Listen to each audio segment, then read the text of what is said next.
لقد كان لكم في رسول الله أسوة حسنة صدق الله العظيم. صلى الله وسلم على محمد وعلى آل محمد كما صليت على إبراهيم وعلى آل إبراهيم إنك حميد مجيد. اللهم بارك على محمد وعلى آل محمد كما باركت على إبراهيم وعلى آل إبراهيم إنك حميد مجيد. سامعین محترم، جیسے مولانا شاہ صاحب آپ حضرات کے سامنے اسی بات کو پیش کر رہے تھے کہ ہم نے دنیا کی زندگی جناب نبی اکرم صلی اللہ علیہ وسلم کی اتباع، اطاعت اور فرما برداری میں گزارنی. اگر ہم اللہ کے نبی کی اتباع کرنے میں کامیاب ہو جاتے، سچی بات یہ ہے یہ بھی بن گئی، آخرت بھی بن گئی. اور اگر ہم اللہ کے نبی کی اطاعت کرنے میں کامیاب نہیں ہو پاتے تو یہاں بھی پریشانیاں ہیں. آگے کیا ہوگا؟ اللہ ہم سب کی حفاظت فرمائے. اب تو گھبرا کر یہ کہتے ہیں کہ مر جائیں گے، اب تو گھبرا کر یہ کہتے ہیں کہ مر جائیں گے، مر کر بھی چین نہ پایا تو کدھر جائیں گے. لہذا اس بات کی طرف آنے کی ضرورت ہے. اللہ کے نبی نے جو طریقہ ہمیں دیا اس کو اپنائیں. توجہ کریں، بخاری شریف میں آتا ہے جناب نبی اکرم صلی اللہ علیہ وسلم آپ کی عادت مبارکہ تھی جب نماز جنازہ کے لیے آپ کو بلایا جاتا کہ جنازہ پڑھا دیں، اللہ کے محبوب آ کر پوچھا کرتے تھے اس مرنے والے پر کوئی قرضہ تو نہیں ہے؟ تو جب کہا جاتا کہ قرضہ ہے تو پھر آپ فرماتے آپ جنازہ پڑھو، میں نہیں پڑھاتا. یعنی مقروض کا نماز جنازہ نہیں پڑھاتے تھے. جناب اگر کہا جاتا قرضہ نہیں ہے، ٹھیک ہے سر نہیں کرو، جنازہ پڑھا دیتے تھے. یہ عمل تھا. ایک دفعہ ایسی نماز جنازہ کے لیے بلایا گیا، اللہ کے نبی نے یہی سوال کیا تو حضرت ابو قتادہ رضی اللہ تعالیٰ صحابی رسول ہے، ان کے وہ دوست کا جنازہ تھا. تو جب یہی سوال ہوا تو اللہ کے نبی نے کہا ابھی قرضہ ہے؟ جی ہے. وہاں پھر تم پڑھو میں جا رہا ہوں. تو ابو قتادہ کھڑے ہو گئے، دوست، یہ دوست ہوتے ہیں. کہا حضرت آپ جنازہ پڑھائیں، اس کا قرضہ میں اتار دوں گا. یہ ہے دوستی. آج تو منافقت ہے. دوستی کہاں رہ گیا؟ آج تو اوپر سے اور ہے، اندر سے اور ہے. میں کہا کرتا ہوں کہ آدمی کو اپنا دکھ بیان کرنے کے لیے بندہ نہیں ملتا. یہ حالات بنے پڑے، نہ سکا نہ بیگانہ نہ کوئی اور، کہ میں اپنا دکھ کس کو سناؤں. اللہ ہم سب کی حفاظت فرمائے. نبی پاک صلی اللہ علیہ وسلم نے جنازہ پڑھا دیا. توجہ کرنا، پھر ایک جملہ آپ نے ارشاد فرمایا. یہ جو کہا جاتا ہے مدینے کی ریاست، یہ ہے مدینے کی ریاست جو اللہ کے نبی نے قائم کی. قانون بیان کیا. کیا بیان کیا؟ فرمایا مسلمانوں یاد رکھو، مرنے والے کا جو مال ہوگا وہ اس کے وارثوں کو ملے گا، جو اس کی اولاد ہے، جو بھی ہے.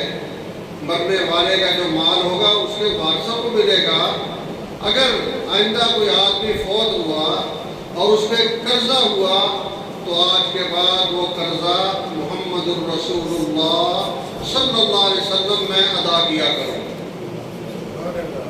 یہ قانون بنا دیا کہ مجھے پتہ چل جائے کہ اس کا قرضہ ہے، میں ادا کروں گا، کوئی ٹینشن نہیں. کیا پیارا نظام کو بنا سکتا ہے ایسی بات آج کا؟ وہ سوچ سکتا ہے؟ وہ تو ہمیں ٹیکس پہ ٹیکس ڈال کے ہمیں مارنا چاہتے ہیں کہ غریب مر جائے بیٹا. وہ جس پیغمبر کا نام لیتے ہیں وہ قرضہ اپنے ذمہ لیتے ہیں. پھر اس طرح کہتے ہیں بیت المال آپ نے مقرر کیا اور اس میں ہر آدمی کی ضرورت. کوئی غلہ لینے آتا ہے غلہ دے دیتے ہیں، کوئی پیسے لینے آتا ہے وہ دے دیتے ہیں، کوئی سواری لینے آتا ہے سواری دے دیتے ہیں. حضرت ابو موسیٰ اشعری رضی اللہ تعالیٰ صحابی رسول ہیں، حاضر ہوئے یا رسول اللہ صلی اللہ علیہ وسلم جی فرمایا ہم نے سفر میں جانا ہے، ہمیں 5 اونٹ چاہیے سواری کے لیے. حضور پاک صلی اللہ علیہ وسلم کسی کام میں مصروف بیٹھے تھے. فرمایا جاؤ جاؤ کوئی جواری نہیں ہے۔ پھر عرض کیا حضرت مہربانی کیجیے ہم نے سفر پہ جانا ہے۔ اللہ کے نبی نے کیا کہا، توجہ سے بات کو سنیے، فرمایا اللہ کی قسم میں تجھے سواری نہیں دوں گا، قسم اٹھا دے۔ اب وہ صحابی تھے، چل پڑے بھی اب کیا ملتی ہے، جا رہے ہیں، ابھی اپنے دوستوں کے پاس نہیں پہنچے، پیچھے صحابی بھیجا، میں جاؤ ابو موسیٰ کو بلا کے لاؤ۔ پھر واپس آئے، اور ابو موسیٰ رضی اللہ تعالیٰ وہ 5 اونٹ کھڑے ہیں انہیں، اب وہ اونٹوں کو لینے جا رہے ہیں، توجہ، راستے دل میں خیال آیا اللہ کے نبی نے تو قسم اٹھائی تھی اور خود مجھے کہا وہ لے بھی جاؤ، یہ کیا طریقہ ہوگا؟ پھر آپ نے بلایا، پڑھا بات سنو، میں نے جو قسم اٹھائی تھی اس قسم کا کفارہ ادا کر دوں، یعنی یہ نہیں قسم اٹھا لی کفارہ دے دیا ختم ہو گیا۔ وہ تو قرآن پاک نے کہا ہے نا، ذالک کفارۃ ایمانکم، کہ یہ 10 مسکینوں کو کھانا کھلا دو، 10 مسکینوں کو کپڑے پہنا دو، یا 3 روزے رکھ دو۔ قسم اٹھا لی ہے، ان میں سے کوئی کام کرو، ذالک کفارۃ ایمانکم، یہ تمہاری قسموں کا کفارہ ہو گیا۔ یہ اللہ کے نبی صلی اللہ علیہ وسلم کا طریقہ زندگی تھا، اس طرح نظام چلا رہے ہیں۔ حضرت نعیمان ایک صحابی گزرے رضی اللہ تعالیٰ، راستے میں آ رہے تھے، توجہ کرنا، صحابہ کے ساتھ اللہ کے نبی کی محبت دیکھو۔ آج سچی بات یہ ہے، ہمیں یہ باتیں سنائے کوئی تو ہمیں پتہ چلے کہ آپس میں ہنسنا کھیلنا یہ بھی ثواب ہے، لیکن بشرطے کہ دل صاف ہو، دل میں کسی کا مذاق اڑانا نہ ہو، کسی کو تکلیف دینا نہ ہو، تو ہنسی کھیلی کرنا بھی ثواب ہوتا ہے۔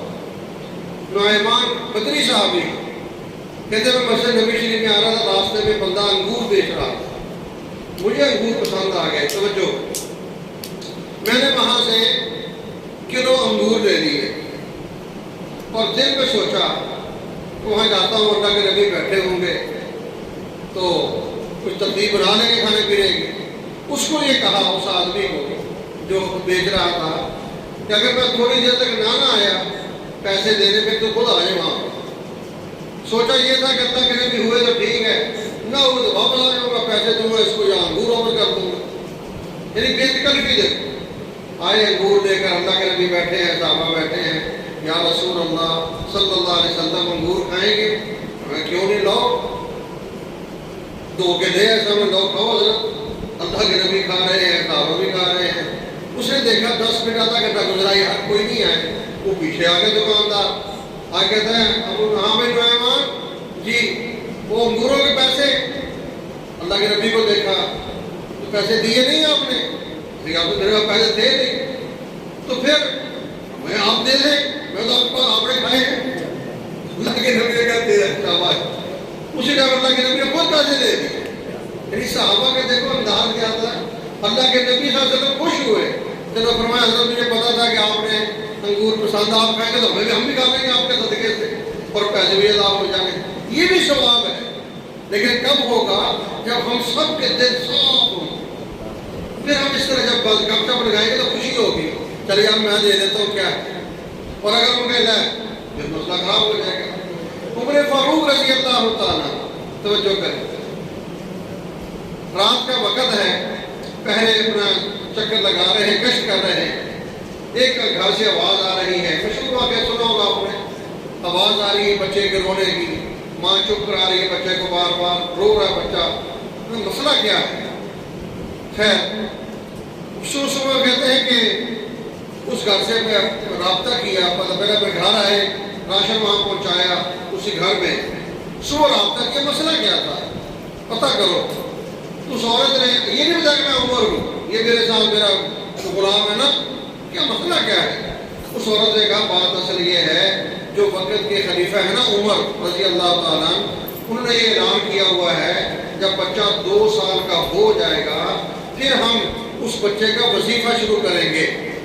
یعنی یہ ہے اسلامی حکومت کہ 2 سال کی عمر ہو تو سرکار جو ہے نا، سرکار یہ بچوں کو وظیفہ دیتی ہے، یہ خرچہ بچے کے لیے، ماں باپ کو خرچہ دے رہے ہیں۔ تو پھر اسے کہا ابھی یہ 1.5 سال کا ہے اور میں اس کا دودھ چھڑا رہی ہوں، کیونکہ عمر نے اعلان کیا دودھ چھوڑے گا تو اس کا وظیفہ شروع ہونا ہے، تو میں اس کا اب یہ دودھ مانگ رہا ہوں، دودھ نہیں دے رہی، اس لیے رو رہا ہے، میں اس کے ہاتھ میں روٹی پکڑا رہی ہوں تاکہ روٹی کھائے، یہ کرے، چھوٹا بچہ ہے بیچارا۔ کہتے جب عمر فاروق نے جملہ سنا تو بڑے پریشان ہو، کہتے اچھا، صبح مسجد میں بیٹھ گئے، وہی مسجد وہی اسمبلی ہال ہے، وہی سارے بیٹھے، M N A M P A سارے بلا لیا، آؤ بھائی، بیٹھ کے جمع ہو گئے، ہاں جی، فرمایا کہ اس طرح مسئلہ بنا ہے، رات میں نے یہ واقعہ دیکھا ہے، تو میں تو اسی بات کو سوچ رہا ہوں کہ عمر تو نے کتنے بچوں کو رلایا ہوگا، کتنی ماں نے ایسا کیا ہوگا، تو میرا یہ دل چاہتا ہے آج کے بعد جب بچہ پیدا ہو اسی دن سے اس بچے کا وظیفہ شروع کر دیا جائے۔ یہ بات کی صحابہ کا کہ ہم راضی ہیں، یعنی اسلام کہ اس طرح نظام چل رہا ہے، اسمبلی میں یہ قانون پاس ہو رہے ہیں، ہماری طرح نہیں کہ لڑکا لڑکی بن جائے، لڑکی لڑکا بن جائے، یہ پتہ ہے قانون پاس ہو چکا ہے، اور مبارک ہو آپ سب، جو ناظرہ دفتر یہ قریب ہے، وہاں جا کے داڑھی شیو کرو، دکھاؤ میں لڑکا ہوں، میں لڑکی ہوں، چل کسا کسا، یہ ہماری اسلام ہے۔ اور یہ ووٹ یہ پاس کرنے والے کون ہیں؟ جبرائیل کے بچے نہیں، یہ ہمارے امیدوار ہیں، یہ وہی ہیں جن کو ہم نے پیسے دیے ہیں، جن کو ہم نے جن کو ہم نے کیا کہتے ہیں ووٹ دیے، وہی یہ ہمارے لیے گل کھلا رہے ہیں۔ اور میں کہتا ہوں اس میں ہم سب جواب دیں اللہ تعالیٰ کو، اس لیے جب ایسا موقع ہے تو سوچا کرو میرا ووٹ کسی غلط بندے کو کامیاب کرانے کا ذریعہ نہ بن جائے۔ خیر، عمر فاروق رضی اللہ تعالیٰ دیکھا ایک بوڑھا آدمی ہے اور سوال کر رہا ہے، غلام سے کہا یہ کیوں مانگ رہا ہے؟ پتہ نہیں، بوڑھا آدمی ہے، پتہ کرو، بلاؤ اس کو، بلا لیا، ہاں میں کیا ہوں، کون ہے آپ؟ اس نے کہا میں یہودی ہوں۔ تو سوال کیوں کر رہے ہو؟ توجہ، جو ہم آپ کو خرچہ دیتے ہیں کیا وہ کافی نہیں ہوتا؟ گورنمنٹ ان کو بھی خرچہ دیتی، کافروں کو بھی، تو آپ تو نہیں جا رہا کہ جو ہم آپ کو خرچہ دیتے ہیں وہ کافی نہیں ہوتا؟ اسے کہا کافی ہوتا ہے، سوال کیوں کر رہے ہو؟ اسے کہا جی آپ نے اعلان کیا ہوا ہے کہ سال بعد اتنا ٹیکس آپ نے دینا ہے، جزیہ عربی زبان میں کہتے ہیں، ہمارے پاس ہمت ہے، میرے پاس، میں یہ مانگ شانگ کے وہ جزیہ پورا کر کے وہ جمع کرانا ہے۔ اللہ اکبر، عمر فاروق کہتے رضی اللہ عنہ، کہتے اللہ کے بندے، اس کا مطلب ہے کہ جب یہ جوان تھا تو اس کے پیسے ہم کھاتے تھے، اس سے ٹیکس لے جو بھی، اب یہ پورا ہو گیا، اب یہ ہم ہمارے لیے لوگوں نے سوال کر رہا ہے نہیں۔ پھر شورا کو بلا لیا، اور بیٹھو فیصلے کر رہے ہیں، بیٹھ گئے، ہاں جی میں نے کل اس طرح واقعہ دیکھا ہے، یہ حالات بنے تو کیا کرنا چاہیے؟ آپ بتائیں حضرت، میرا دل یہ چاہتا ہے کہ ہم آج کے بعد جب بندہ کام کرنے کے قابل نہیں رہتا اس کا ٹیکس معاف کر دیا، کوئی ٹیکس نہیں اس کے بعد، جب وہ کافر کیوں نہیں، جب کام نہیں ہے ٹیکس ختم ہو گیا اس کا، تو کہتے ٹھیک ہے، قانون پاس ہو گیا اسی وقت۔ اس طرح کے کیسے پیارے پیارے قوانین جو اسلام نے ہمیں دیے ہیں۔ آخری بات سناتا ہوں، حضرت عمر بن عبدالعزیز رحمۃ اللہ علیہ، چھوٹے عمر، وہ بڑے عمر تھے یہ چھوٹے عمر، کہتے ہیں ان کے دور میں عبدالحمید نام کا گورنر تھا ان کا، ایک صوبے کا، اس نے خط لکھا، حضرت میرے پاس اتنی آمدن جمع ہو گئی ہے کہ صوبے کے سارے خرچے میں نے پورے کر لیے ہیں، پھر بھی پیسہ بچ گیا ہے، کیا کروں؟ فرمایا دیکھو صوبے کا پیسہ ہے، حالانکہ ہمارے 4 صوبے ہیں، تو صوبے کا پیسہ اتنا ہے کہ اب آمدن اتنی ہے، پیسے بچ گئے ہیں۔ فرمایا ایسا کرو، اعلان کر دو، توجہ، جن جن لوگوں پر قرضہ ہے اعلان کر دو ان کا قرضہ سرکار کے پیسوں سے اتار دو۔ اعلان کر دیا، کہتے ہوئے جواب دیا، حضرت وہ بھی کر دیا ہے، پیسہ پھر بچ گیا ہے، توجہ۔ فرمایا اچھا، اب یہ اعلان کرو کہ جو والدین پیسے کی وجہ سے بچیوں کی شادی نہیں کر سکتے وہ آپ کے پاس آئیں تو سرکاری کھاتے میں سے ان کی بچیوں کی شادیاں کر دو۔ پھر گورنر کا خط آیا، اس نے کہا حضرت یہ بھی کر دیا ہے، شادیاں بھی کر دی ہیں، قرضہ بھی اتار دیا ہے۔ نمبر 3، بعض لوگ حق مہر زیادہ رکھا دیتے ہیں نا، تو کون سا دینا ہوتا ہے، یاد رہو حق مہر لازم ہوتا ہے۔ خیر، فرمایا یہ اعلان کرو جن لوگوں پہ حق مہر کی رقم ہے اور وہ نہیں دے سکے ابھی تک، تو آپ اعلان کریں، وہ آپ کو بتائیں اس اس پیسے میں سے لوگوں کے حق مہر کی رقم ادا کر دیں۔ پھر جواب آیا حضرت یہ بھی کر دی ہے، پیسے پھر بچ گئے۔ صوبے کی اتنی برکات ہے، لیکن یہ کب ہوگی؟ جب صوبے پر عمر بن عبدالعزیز کے جیسا حکمران ہوگا اور اس نے آگے پھر نیک لوگوں کو گورنر بنایا ہوا ہوگا، پھر برکات ہوں گی۔ ایک نوجوان نے جب یہ واقعہ سنا کھڑا ہو گیا، پھر آخری دفعہ یہ اعلان کیا، پھر ایسا کرو، پھر اعلان کر دو کہ جو سرکاری زمین کو آبادی کے لائق بنانا چاہتا ہے وہ ہمارے سامنے آئے، سرکار اس کی انتظام کرتی ہے، خرچہ دیتی ہے، انہی پیسوں میں سے زمین کو آباد کرنے کے لوگوں کو پیسے دے دو، اس طرح لوگوں کو اپنا زمین آباد کرنے کا ذریعہ بناؤ۔ ہمارے بزرگ ہے مولانا شاہد الراشدی صاحب اللہ ان کی عمر برکت دے، یہ کہتے جب یہ واقعہ سنا رہا تھا میں، ایک طالب علم کھڑا ہوا، حضرت ایک سوال ہے جی یہ بات سمجھنے کی جاتی ہے بھلا صوبے بھی اتنی آمدن ہو، قرضے بھی ادا ہوں، حق مہر بھی ادا ہو جائیں، شادیوں بھی ہو جائیں، صوبہ تھا کیا بلاتے؟ اور میں نہیں ہو جاتا ہے، لیکن کب ہوتا ہے؟ میں اب یہ بات آپ کو سناتا ہوں، جب یہ بات آپ سن لیں گے آپ خود کہیں گے ہو سکتا ہے۔ وہ کیا؟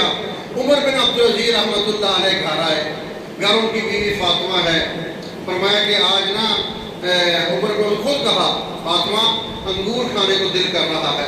کون کہہ رہا ہے؟ وقت کا وزیر اعظم، اور پاکستان میں پاکستان جیسے کتنے ملکوں کا وزیر اعظم اپنی بیوی سے کیا کہہ رہا ہے؟ انگور کھانے کو دل کر رہا ہے۔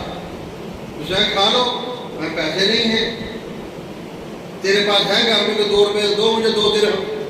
یعنی وزیر اعظم 2 روپے مانگ رہا ہے اپنی بیوی سے۔